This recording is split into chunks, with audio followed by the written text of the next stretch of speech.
Bonjour à tous, mesdames, messieurs. Merci de votre fidélité à Grand Défi. Grand Défi, aujourd'hui, nous allons aborder les défis que doivent relever les ingénieurs civils de la RDC dans ce vaste programme de développement à la base de 145 territoires de la République démocratique du Congo. Et pour en parler, je reçois sur ce plateau Monsieur Jean-Bernard Tchassouma. Il est le secrétaire général de l'ONICIV. L'ONICIV, vous comprenez, c'est l'Ordre national d'ingénieurs civils. Je peux ajouter de la RDC. Voilà, c'est avec lui que nous allons parler pour savoir qu'est-ce que les ingénieurs de la RDC sont appelés à faire dans ce programme de développement local, développement de nos 145 territoires. Monsieur Jean-Bernard Tchassouma, bonjour. Bonjour, Monsieur Gustave, pour l'invitation. Merci d'avoir accepté notre invitation. Merci. Première question, comment va l'Ordre national d'ingénieurs civils? Des ingénieurs civils. Ouais. L'ordre se porte à merveille. L'ordre existe par la loi 18/033 du 13 décembre 2018 créant l'Ordre national des ingénieurs civils. L'ordre regroupe tous les ingénieurs civils issus des facultés polytechniques de la République. Par faculté polytechnique, j'entends les sciences appliquées. Parce que la loi cadre de 2014 consacre dans ce secteur les sciences appliquées d'où proviennent les ingénieurs civils, des techniques appliquées d'où proviennent les technologues que j'appelle les ingénieurs BTP, les ingénieurs de l'ISTA. Voilà. Donc, il y a une sorte de discrimination. Il n'y a pas un problème de discrimination. Il n'y a pas un problème de discrimination. Quand tu as fait le choix d'aller à un institut supérieur, tu es technologue au bout de 5 ans. Sinon, au bout de 3 ans, tu es technicien. Et quand tu as fait le choix de faire les facultés, donc les sciences appliquées, tu sors ingénieur civil. Donc, pour être clair, ceux qui sortent de l'IBTP, de l'ISTA, je peux ajouter la Polytechnique de l'Université de Kinshasa, ce sont ça, les ingénieurs membres de l'ONICIV. Non. Les membres de l'ONICIV, ce sont les ingénieurs issus des sciences appliquées. C'est différent des ingénieurs issus des techniques appliquées. Les ingénieurs BTP, donc prenons le cas de Kinshasa, Ouais. Les ingénieurs qui sortent au bout de 5 ans à l'INBTP et à l'ISTA, Ouais.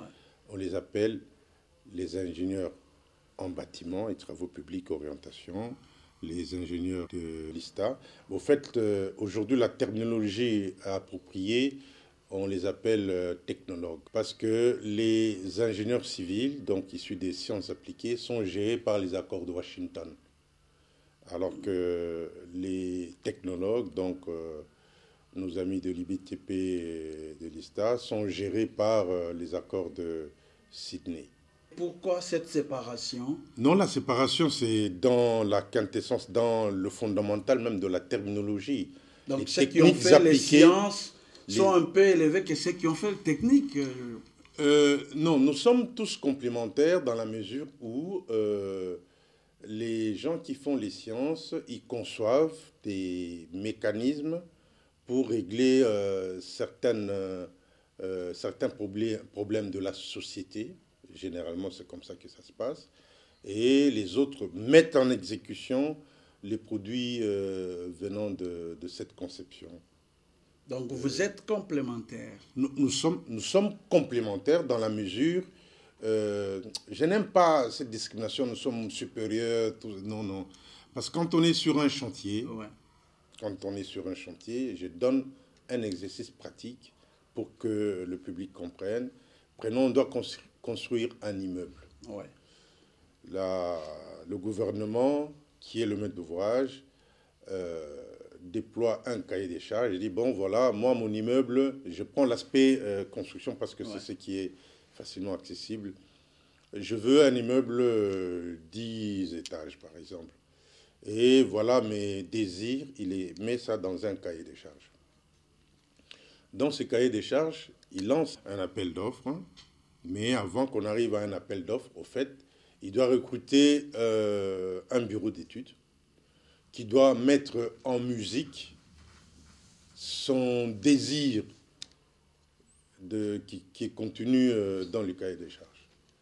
Il lance une DP, une demande de proposition, voilà, ou bien il peut constituer une liste restreinte des bureaux d'études qui sont sur le marché, voilà, il les contacte. Donc ce sont les procédures qui sont incluses dans la loi sur le marché public avec ses mesures d'application.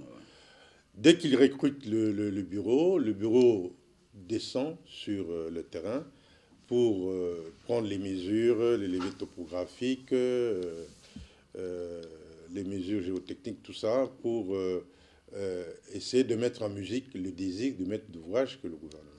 À ce moment-là, quand le bureau d'études répond au désir du maître d'ouvrage, en passant par l'avant-projet sommaire, et puis si le maître d'ouvrage accepte, il passe par l'avant-projet détaillé. Bref, si toutes les conditions sont réunies, le bureau d'études présente ses plans, tout ça, et à l'issue de ça, il y a un dossier d'appel d'offres, disons, un bordereau, avec un prix confidentiel qui sort au bout de ça. Et pour l'exécuter, on recrute l'entreprise, on lance un DAO, on recrute l'entreprise. Maintenant, la différence intervient où? C'est lui qui donne l'aspect extérieur de cet immeuble. Généralement, ce sont les architectes, ce sont les artistes. Ils donnent l'aspect extérieur, même l'intérieur, tout ça. Si le maître d'ouvrage accepte, maintenant intervient les ingénieurs civils, orientation, structure et ouvrage d'art, qui font les calculs de la fondation, de la longrine, de tout ce qui va accompagner. Ça, c'est l'ingénieur civil de construction. C'est la différence. Donc, on peut comprendre que... Et je termine. Maintenant, quand c'est OK, la mise en exécution, la construction, dès qu'on a recruté l'entrepreneur, intervient maintenant nos amis, les ingénieurs civils aussi en construction, nos amis ingénieurs BTP, pour mettre maintenant en chantier ce qu'on a trouvé. Voilà, pour cette longrine, il faut autant de barres de fer, d'autant de dimensions, tout ça. Ils suivent comment ça va se passer étape par étape, étage par étage. Voilà un peu la petite différence. Donc, si nous prenons le même exemple, on peut comprendre que les techniciens, s'il faut me permettre les termes, viennent avant. Et puis, les ingénieurs civils viennent après. Qu'est-ce que vous appelez technicien? Donc, les architectes, ils viennent avant. Bien... Oui, dans le cas d'immeuble, ce sont les architectes qui viennent avant. Qui viennent avant. Les ingénieurs civils... Et les architectes, on ne peut pas les appeler ingénieurs. Non, ils sont appelés architectes. C'est différent. C'est différent. Oh. Mais il existe aujourd'hui des ingénieurs architectes. Et là, vous les mettez où? C'est l'option... Non, c'est l'option qui vient de la Belgique essentiellement. Tout dépend de ce qu'il veut. S'il veut être architecte, il reste architecte dans le cas d'espèce, ou bien il reste ingénieur civil. Voilà. Alors, pour terminer sur ça, je voudrais savoir, si vous dites les ingénieurs civils, ceux qui ont fait les sciences appliquées, et les autres qui ont fait les techniques appliquées, pourquoi vous ne voulez pas qu'ils incorporent l'ONICIF? Non, mais c'est la loi. C'est la loi qui les limite. Non. La loi cadre de 2014 est claire. La loi cadre définit deux filières. La filière des sciences appliquées et la filière des techniques appliquées. C'est différent. Est-ce que le législateur a été bien conseillé sur ce point-là? Absolument, c'est différent. C'est différent. Et donc, si les techniciens veulent faire aussi leur organisation, ils peuvent... Mais je vous donne l'information, justement. Nous sommes en train de lutter pour qu'ils aient l'ordre, les technologues, donc pour qu'ils aient l'ordre, pour que finalement qu'on se retrouve au sein d'une fédération, pour qu'on réglemente notre profession. Parce qu'il y a du désordre. Tout le monde parle au nom des ingénieurs. Quand on parle d'infrastructure, on va y revenir. On voit les juristes, les relationnistes, les économistes. Ils ne comprennent rien. Ils ne comprennent rien et c'est pour ça que nous sommes montés au créneau pour remettre les choses, la pendule. Alors, où est-ce que vous mettez les ingénieurs agronomes, les électroniciens, les électriciens, les mécaniciens, qui s'appellent ingénieurs aujourd'hui, même les informaticiens? Très bien. Il faut effectivement que j'éclaire votre religion. Ouais. Au sein de l'ONICIV, Ouais. il y a plusieurs génies. Il y a au moins une vingtaine. Génie mécatronique, génie chimique, génie civil, les constructeurs, génie mécanique, les mécaniciens, génie informatique, génie minier, génie métal. Nous sommes nombreux dans l'ONICIV. OK? Ouais. Et nous sommes, je prends les deux universités de la RDC, l'UNILO et l'UNIKIN, qui produisent ces différents ingénieurs civils dans des génies bien spécifiques. Ouais. Comprenez. Donc, et l'ONICIV regroupe l'ensemble de ces ingénieurs, ce qui fait que au sein de l'ONICIV, nous avons les comités professionnels et les chambres spécialisées. Dans les chambres spécialisées, c'est là qu'on retrouve la chambre de génie civil, tout ce qui concerne les bâtiments, les routes, génie métallurgique, tout ce qui concerne le génie minier, les mines, tout ça, génie mécanique, tout ce qui concerne les engins, les équipements industriels, tout ça. Donc, nous sommes dans ce corps-là. Alors, en 2018, on a été invité au Sénat pour produire cette loi. Parce qu'à l'époque, on était association. Nous avons vécu depuis l'époque de Mobutu. Nous avions eu la personnalité civile en 1990. De 1990, ça traînait pour qu'on nous donne la loi. Pourquoi? En 2018. En 2018, parce que c'était un secteur clé où les gens ne pouvaient pas accepter qu'il y ait de l'ordre. Ouais. Il y avait du désordre. Et à cette époque-là aussi, on a sollicité nos amis de l'IBTP, malheureusement à cette époque-là. Ils n'ont pas compris la pertinence de saisir au bon l'occasion pour qu'eux aussi soient régis par la loi, par un ordre. Mais ils sont au courant que nous, on nous a obligés de travailler aussi sur leur loi, que nous avons laissé au Sénat du temps du président Kengo. Ouais. Donc s'ils toquent à la porte du président Bahati, ils vont trouver le projet que nous avions confectionné pour eux. Ils peuvent l'améliorer pour que rapidement qu'il soit régi par une loi et qu'on mette de l'ordre dans tout ce qu'il y a comme secteur qui concerne les ingénieurs. Très bien. Alors, pourquoi l'ONICIV existe et quels sont les défis qu'il est appelé à relever? Deux points. L'ONICIV existe parce que quand vous regardez la loi, l'ONICIV doit protéger les titres d'ingénieur civil et la profession d'ingénieur. Chez vous, les journalistes, vous appelez les moutons noirs. Ceux qui entrent dans votre secteur sont le gabarit qu'il faut. OK? C'est ça le premier rôle de l'ONICIV, donc protéger le titre, parce que ça s'acquiert difficilement. Ouais. Quand vous passez à la faculté polytechnique, vous verrez que c'est pratiquement vide, besoin de quelques chiffres statistiques. La faculté polytechnique a été créée en 1961. Jusque l'année passée, quand nous avons compté les nombres d'ingénieurs civils produits à la faculté ici de Kinshasa, en 61 ans, on ne dépasse pas les 1400.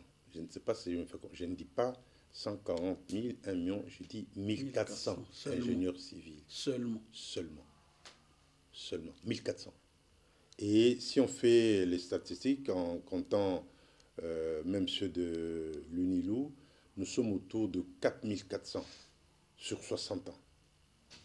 alors qu'on en produit à l'appel en droit, en économie, en médecine. C'est pourquoi nous ne voulons pas que n'importe qui parle au nom des ingénieurs. Ce sont des études très, très, très difficiles qui exigent beaucoup de concentration, beaucoup d'oubli de soi. Ouais. Les défis sont nombreux. Notre pays doit se développer.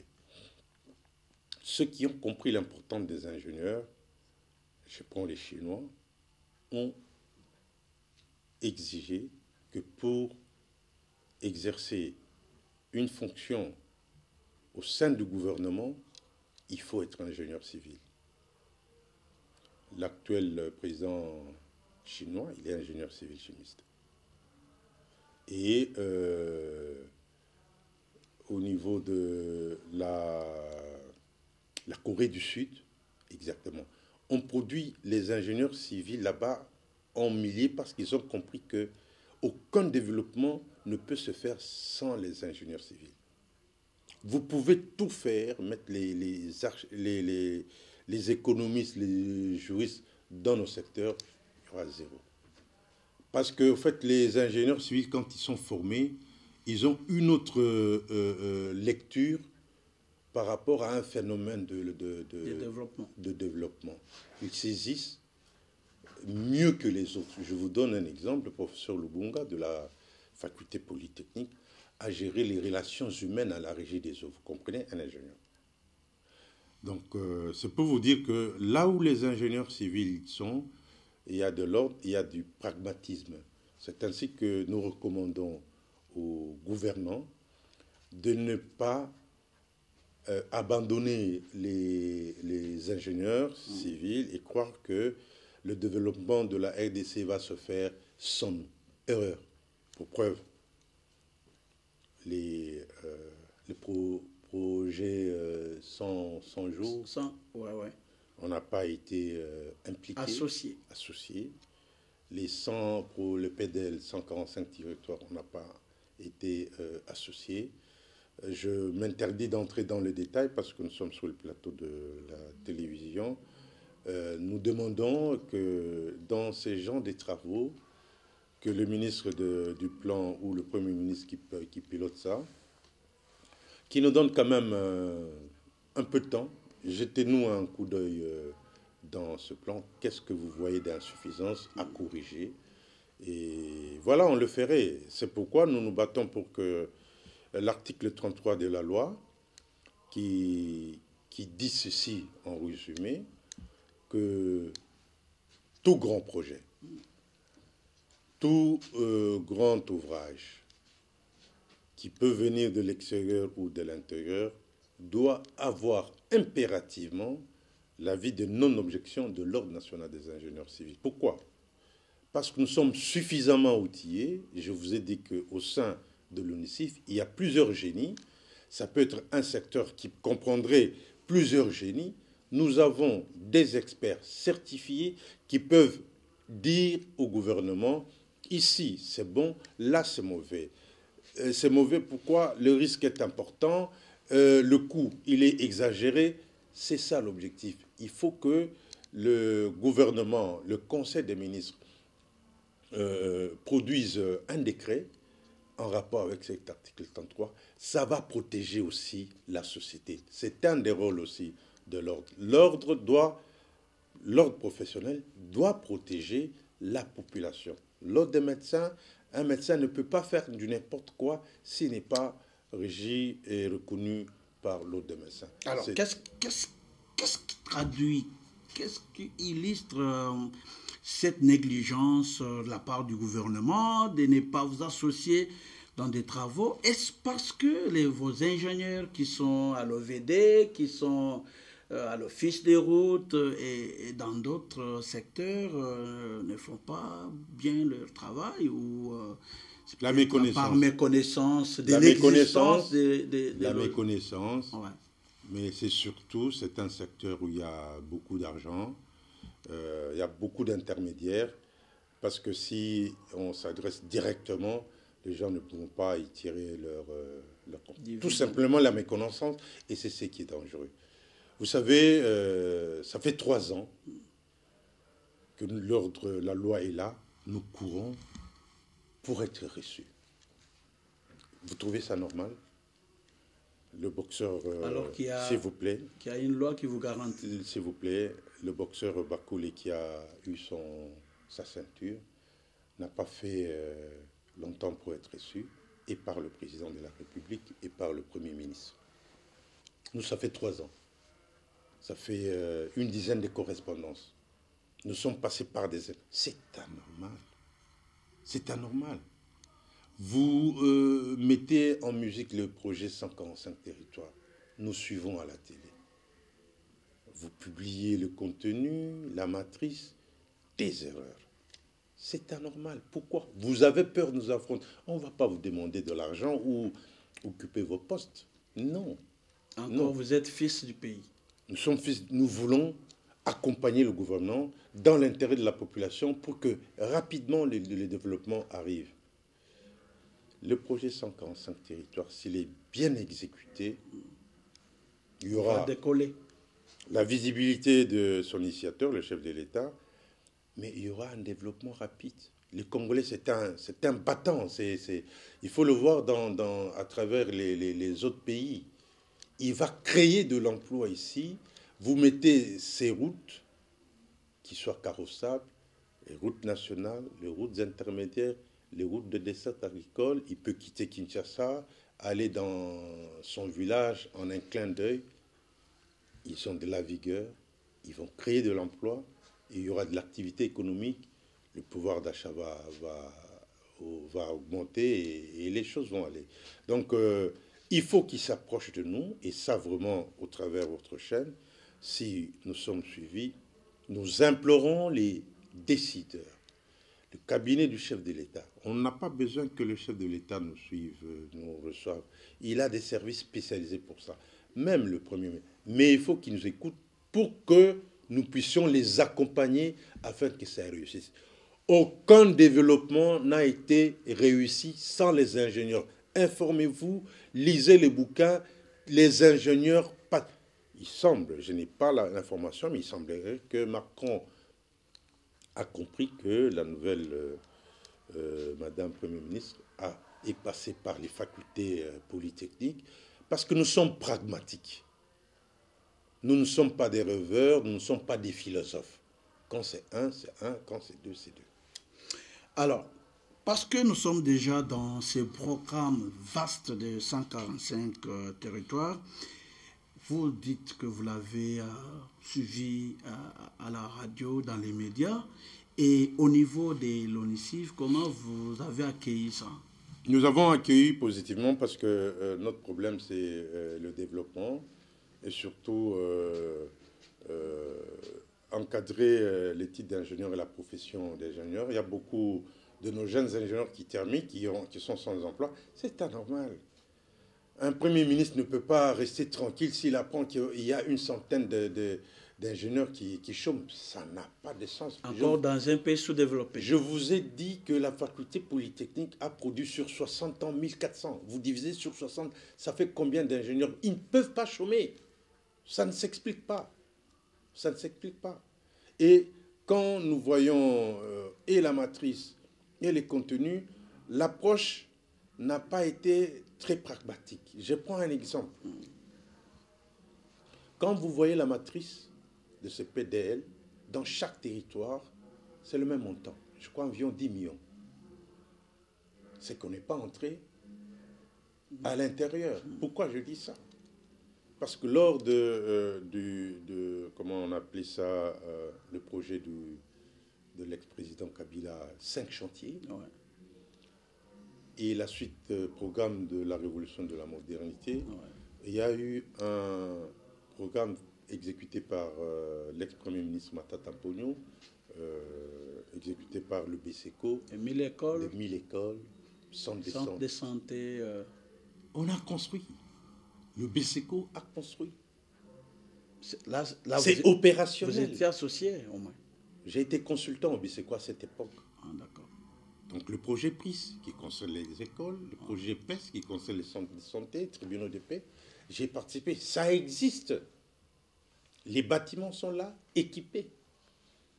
Est-ce que vous allez aller dans un territoire qui a bénéficié de ce projet PES avec le même montant dans les territoires qui n'ont pas eu... ça n'a pas de sens. Et quelle est la philosophie au niveau de ces 3 agences d'exécution? Vont-ils construire chacune dans les provinces le même type d'école, les mêmes types de centres de santé? Une étude devait être faite. Si on ne veut pas, on s'accroche à ce que le BCECO a fait. Parce que ça a donné des fruits. Ça a donné des fruits. Comprenez? On sait aussi combien ça peut coûter parce que nous savons un centre de santé construit tout proche ici à Kassangoulou, que dans le fin fond de Béni coûterait plus cher là-bas à cause du transport ciment, tout ça. Ce sont des éléments qui existent. Approchez-vous de ceux qui ont fait. Vous voyez? Donc nous avons relevé beaucoup de défaillances, ce qui fait que quand l'une des agences d'exécution retenues par le gouvernement, le PNUD en l'occurrence, a publié les avis à manifestation d'intérêt qui ne cadraient pas avec le développement des 145 territoires, nous avons mis un bémol, nous avons crié. Justement, vous avez dénoncé, vous avez crié, on a vu dans les médias.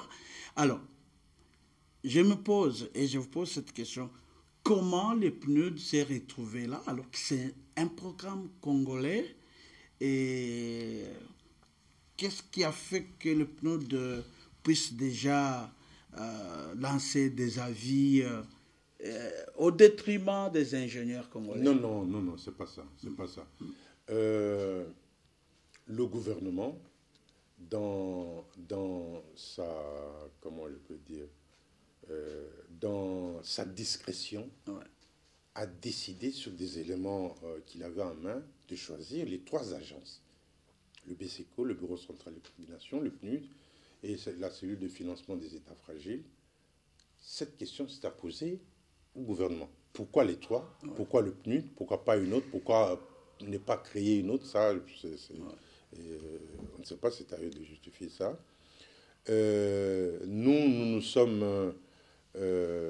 Nous avons compris que, bon, il y a des éléments pour ça.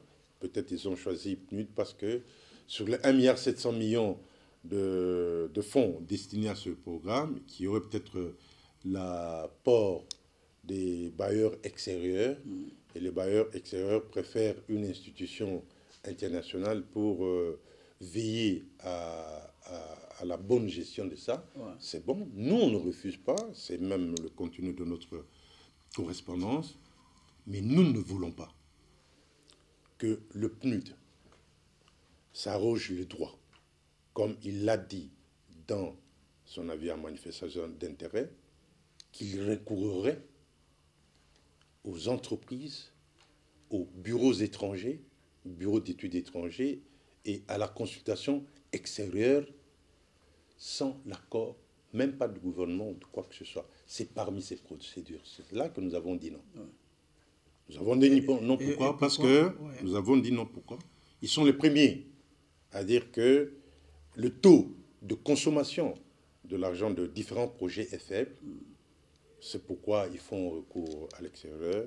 Nous disons qu'il y a de la compétence ici. Il y a de la compétence ici. Il faut que désormais, dans les accords de prêt, dedans, que le gouvernement signe, que certains termes de référence soient revus pour qu'on donne priorité à la compétence locale. Raison pour laquelle l'autorité de régulation de la sous-traitance dans le secteur existe. C'est ça le rôle. Sinon, on parle d'une chose et de son contraire. Donc, il faut qu'aujourd'hui, on ne peut s'adresser, c'est ça le combat de l'ONUCIF, on ne peut s'adresser à la compétence extérieure que si intérieurement, il n'y en a pas. S'il y en a, il faut d'abord commencer par eux. Je prends un aspect spécifique dans le cadre de recrutement peut-être d'une entreprise extérieure de construction. C'est vrai, il n'y en a pas. Il y en a ici, les entreprises congolaises, mais à capitaux étrangers.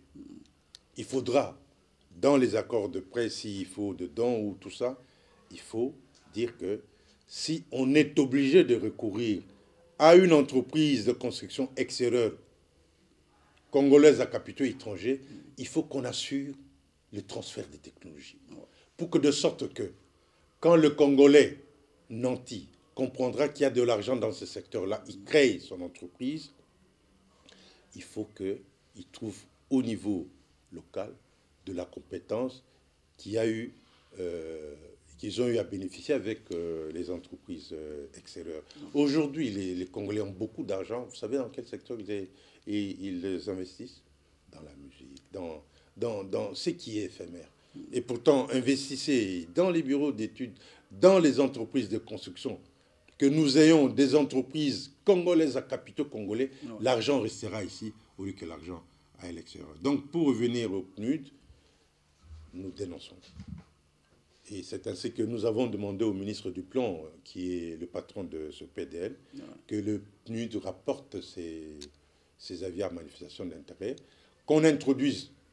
C'est la transparence. La loi sur les marchés publics dit que la transparence, donc le marché est donné, peut être conclu par tout le monde, mais qu'on y intègre les agences locales d'exécution, c'est-à-dire les ONG. Aujourd'hui, à travers la République, le BCECO, à l'époque, a recouru aux ONG qui ont exécuté ces centres de santé, ces écoles, avec de la compétence locale, avec le personnel ouvrier ici. Et là, le bémol, là, que l'ONICIV met, c'est qu'il faut qu'il soit encadré financièrement par des structures de microfinance. Parce qu'aujourd'hui, le Congolais, quand on lui octroie 30% au démarrage des travaux, il commence par se construire une maison, par acheter des villas, avoir 2-3 femmes. Alors, il faut qu'on encadre ça. C'est peut-être pour ça que le PNUD a mis en place des critères un peu difficiles. Non, je peux me tromper. Ouais. Je peux me tromper, mais quand vous lisez les avis à manifestation d'intérêt, ça c'est un avis qui n'engage que moi. Ouais. Pas UNICIF, mais qui n'engage que moi. Vous sentez que celui qui a fait l'avis à manifestation d'intérêt n'est pas un professionnel. C'est pas un professionnel. Pourquoi vous dites ça? Je ne peux pas comprendre que le personnel clé que l'on exige pour un bureau d'études, que ce soit le même personnel que l'on exige dans une entreprise qui va exécuter les travaux. Vous comprenez? Et ça, vous lisez, vous comprenez. Ce que nous reprochons aussi dans l'avis à manifestation d'intérêt, c'est l'âge exigé aux experts. Vous lisez, tous les experts, ils doivent au minimum avoir 10 ans d'expérience professionnelle. 10 ans, c'est-à-dire pendant les 10 ans, vous avez quand même eu à exercer. Vous pouvez avoir terminé il y a 20 ans, mais vous avez 10 ans dans le métier. Vous n'en trouverez pas. Et si vous en trouvez, il vous coûte très cher. Donc ça, c'est trop exigé. Il vous coûte très cher, ça signifie que le PDL va en payer le prix. Vous comprenez? Alors qu'il y a des jeunes qui terminent, qui peuvent avoir 2-3 ans, qui peuvent conduire ces travaux en tant que délégués à pied d'œuvre, tout ça. Ça, c'est l'aspect côté personnel. Mais c'est côté aussi le chiffre d'affaires annuel moyen sur les 3 dernières années. C'est anormal.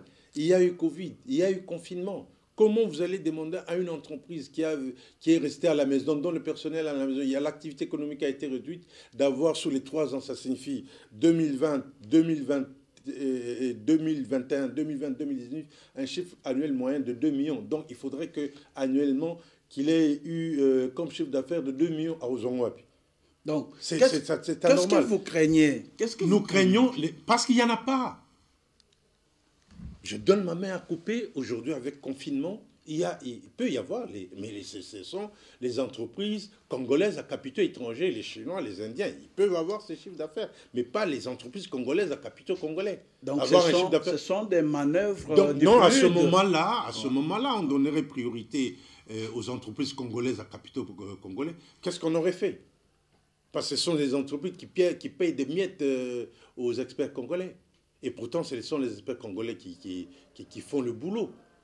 Quand la Banque mondiale lancent au travers un projet, une demande de proposition, on recrute un bureau d'études extérieures. Ouais.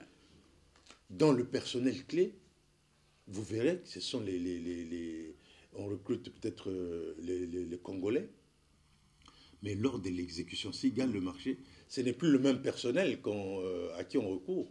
Des fois, c'est un personnel de seconde classe ou quoi. Ça, ce sont des choses qu'il faut absolument corriger. Donc, ingénieur Tchassouma, vous rassurez qu'au sein de l'ONICIF, vous avez des ingénieurs compétents. Et pourquoi... Monsieur Gustave. Et pourquoi, et le gouvernement, et l'ONICIF, vous ne parvenez pas à vous retrouver avant toute autre décision, vous l'avez dit ici. Nous avons pris l'initiative d'écrire au Premier ministre, au cabinet du chef de l'État. Ça fait 3 ans, monsieur Gustave, 3 ans. Nous avons été reçus par le président Kengo à l'époque, du temps de la SIC. Nous avons été reçus par Tambwe Mamba, parce qu'il a compris l'importance. Le président Bati nous a reçus. Les présidents de l'Assemblée nationale, celui qui est parti même l'actuel. Personne. La primature, ça fait combien de lettres? Le cabinet, ça fait combien de lettres? Nous ne demandons pas des postes à être reçus, qu'on explique comment nous pouvons accompagner le gouvernement. Et lors des consultations du chef de l'État, à l'époque du renversement, vous savez qu'on a eu de la peine à être reçus. Nous avons été reçus comme, comment ils appellent les gens, personnalité politique. Vous comprenez ça? Alors qu'on a reçu les musiciens, les gens de théâtre, est-ce qu'ils comprennent l'importance des ingénieurs? Non, c'est anormal. Est-ce qu'il y a des conseillers autour du chef de l'État, autour du Premier ministre qui disent que c'est anormal? Alors, tout autour des premiers ministres, président de la République, vous n'avez aucun ingénieur, membre de l'ONICIF? Est-ce que nous devons corrompre pour être reçus, monsieur Gustave, dans l'intérêt du pays? Ça n'a pas de sens. Ça n'a pas de sens. Regardez des gens qui viennent de l'extérieur, des commissionnaires, qui viennent avec des projets fallacieux. D'ailleurs, des faux projets. Non, moi je les appelle les commissionnaires. OK? Qui viennent, je ne sais pas, en une semaine, ils sont reçus. Nous, ça fait 3 ans. Si ce message peut passer, Dieu merci, on comprendrait que... Mais ça fait 3 ans. 3 ans. Nous avons été reçus difficilement lors des consultations du chef de l'État en décembre 2019, je pense. C'était 2019. 2020. Comme personnalité politique. Et vous n'avez pas pu passer votre message? Nous avons remis notre mémo et au sortir, nous n'avons pas parlé politique. Nous avons, si le cabinet du chef de l'État peut lire notre mémo, nous n'avons pas parlé politique. Nous avons donné des grandes lignes pour que le chef de l'État s'imprègne pour que rapidement notre pays décolle. Alors, parce que la situation est telle que vous l'avez dite, que faire pour permettre aux ingénieurs congolais de s'impliquer dans le développement de leur pays? Les ingénieurs ONICIF n'attendent que le Conseil des ministres décide sur le projet de décret que nous avons déjà élaboré, qui doit passer au Conseil, ils appellent ça la commission des lois, pour voir si c'est conforme avec la Constitution, pour que les juristes y jettent un coup d'œil, parce que ça c'est l'œil de l'ingénieur. De là que ça passe au Conseil des ministres. Si c'est bon qu'on produise le décret sur l'article 33, ça va sécuriser tous les investissements que le gouvernement aura à signer avec les partenaires extérieurs. Parce qu'à ce moment-là, tout projet aura acquis l'avis de non-objection. Peut-être c'est le terme qui fait peur. Et l'État peut s'engager. Les 100 jours, nous avons été interpellés pendant le procès. Pendant le procès, le patron de la 4e rue a fait une réquisition à l'ONICIF. L'ONICIF, avec ses maigres moyens, met de l'argent, produit un rapport, envoie la facture. Jusqu'à aujourd'hui, on n'est pas payé. C'est anormal, on a écrit au Donc on ministère peut comprendre que les saudes moutons, les autres bâtiments ont bénéficié de l'expertise. Non, c'était pendant le procès. On pouvait dire, oui, à tel endroit, vous pouvez mettre ça. Là, au lieu de faire ça, faites ceci. On pouvait, nous avons de l'expertise. Nous avons de l'expertise. L'Agence congolaise de grands travaux a fait un projet qui traîne dans les tiroirs, faute de moyens, qui aurait une route rapide qui quitterait le rond-point Sosimat, qu'on appelle Sosimat Safricas, qui monterait en hauteur, qui prendrait l'avenue Prince de Liège, Nyangwe, Kabambare, qui sortirait vers les rails, qui prend les rails, toujours en hauteur, et puis à l'entrée de Cité du Fleuve, ça descend un peu, et puis ça prend les marécages jusqu'à Ndjoku. Ndjoku, ça sort pour qu'on évite les bouchons. Ce sont des projets qui existent, et ça, ce sont des études menées par les ingénieurs civils de la CGT. Ce sont des projets qu'on peut se saisir. Il y a de l'expertise. Nous avons... mais on dit toujours que les travaux qui s'exécutent, il y a toujours l'œil de l'ingénieur civil. Mais oui, quand vous négociez, pour rassurer le gouvernement. Quand vous négociez, c'est parce qu'il n'y a pas d'ingénieur dans tout ça. Vous négociez sur une route, on vous fait des études, on dit, compte tenu de ce que vous avez exigé dans le cahier des charges, voilà ce kilomètre coûterait, je donne X milliers de dollars. Ah, vous dites non, c'est trop, nous avons X, un dixième de ce X que vous demandez. Eh bien, on vous produit une route de ce dixième qui sera détruit dans 3 mois. Mais justement, c'est ça.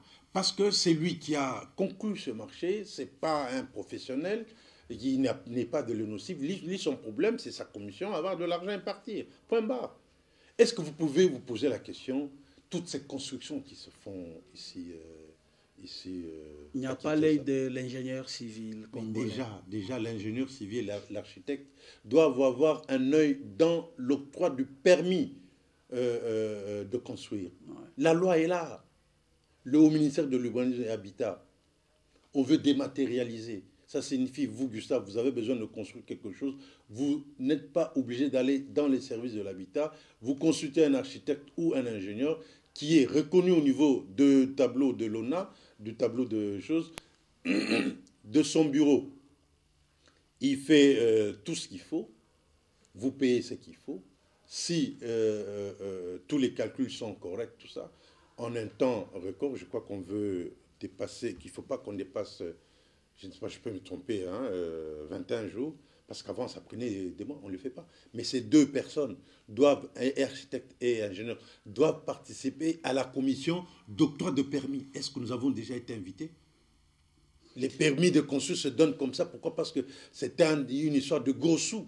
Voilà. Si l'ingénieur il jette un coup d'œil et dit non, le promoteur immobilier ne va pas se retrouver. Ça. Bon, bref, vous comprenez. Donc, c'est pourquoi on n'est pas consulté. On a peur. Ouais.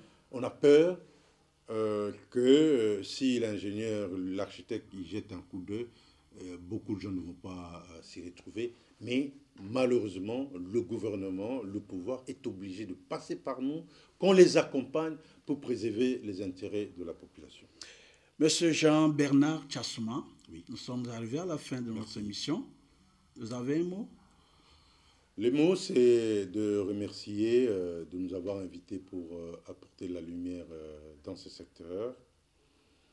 La deuxième chose, c'est de demander que le cabinet du chef de l'État, le cabinet du Premier ministre répondent à notre demande d'audience pour qu'on leur explique en long et large l'importance de notre corps de métier pour accompagner le gouvernement dans ce secteur-là. La troisième chose, c'est d'interpeller nos membres, d'être aujourd'hui en ordre avec la profession. Nous n'allons plus accepter pour l'exercice 2000 que les non-ingénieurs fassent le travail alors qu'ils ne sont pas au respect de la loi. Ouais. Voilà un peu en gros le message que... Merci beaucoup, Monsieur Jean-Bernard Tchassouma. Je rappelle que vous êtes le secrétaire général de l'Ordre national d'ingénieurs civils de la RDC. Voilà, mesdames, messieurs, qui met terme à cette émission. Merci de l'avoir suivi. La suite au prochain numéro. Au revoir.